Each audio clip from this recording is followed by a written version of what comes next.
গোলকগঞ্জত বিজেপিৰ বিজয় সংকল্প সমাৱেশ ৭ মে অনুষ্ঠিত হ'বলগীয়া দ্বিতীয় পৰ্যায়ৰ নিৰ্বাচনৰ বাবে তুংগত শাসক বিৰোধীৰ নিৰ্বাচনী প্ৰচাৰ।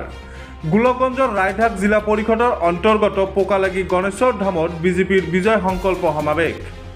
বিজেপিৰ বিজয় সংকল্প সমাৱেশত মুখ্য অতিথি হিচাপে উপস্থিত থাকে ৰাজ্যিক স্বাস্থ্যমন্ত্ৰী অশোক সিংহাল।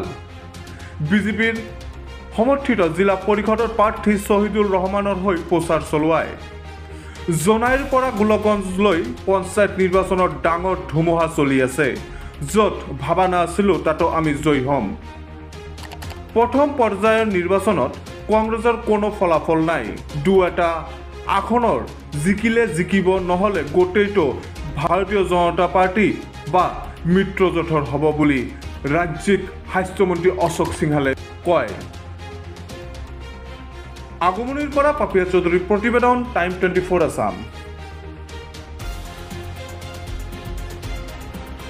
অসম পশ্চিমবংগ সীমান্তৰ লাগি থকা জিলা পৰিষদত আহি নিৰ্বাচনী প্ৰচাৰ কৰাৰ মোৰ সৌভাগ্য হ'ল।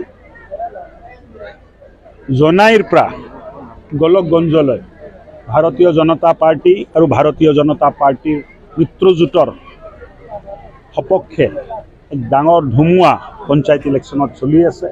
মই ভাবোঁ য'ত আমি ভাবা নাছিলোঁ তাতেও আমি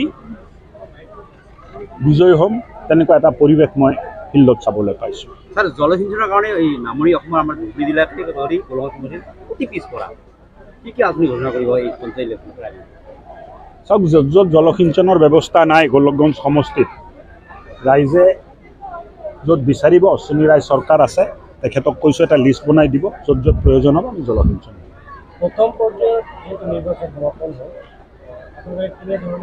প্ৰথম ফেজ যিটো হৈ গ'ল তাত কংগ্ৰেছৰ কোনো ফলাফল নাই। মোটামুটি আপুনি ধৰি লওক 2-এটা আসন যদি কংগ্ৰেছে জিকিব, নহ'লে গোটেইটো ভাৰতীয় জনতা পাৰ্টি আৰু মিত্ৰজোঁটৰ পক্ষত আছে। মোৰ সমষ্টিতে ভাৰতীয় জনতা পাৰ্টিৰ 17জনৰ ভিতৰত 13জন আঞ্চলিক পঞ্চায়ত বিনা প্ৰতিদ্বন্দ্বিতা হ'ল, 4টা জেডপিচিৰ ভিতৰত এটা জেডপিচি বিনা প্ৰতিদ্বন্দ্বিতা হ'ল। এনেকুৱা এটা পৰিৱেশ অসমত আছে। ধুবুৰীত তেনেকুৱা পৰিৱেশ পাম বুলি মই আশা কৰা নাছিলোঁ, কিন্তু দেখিছোঁ যে আন আন ঠাইত যেনেকুৱা পৰিৱেশ আছে, একে পৰিৱেশ ধুবুৰীতো আছে। ভাল ফলাফল হ'ল। 26ত আমি গোলকগঞ্জ চিটত যাম।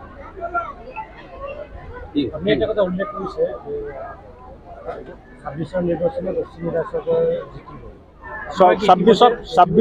26ৰ ইলেকশ্যনত বিজেপিৰ প্ৰাৰ্থী জিকিব।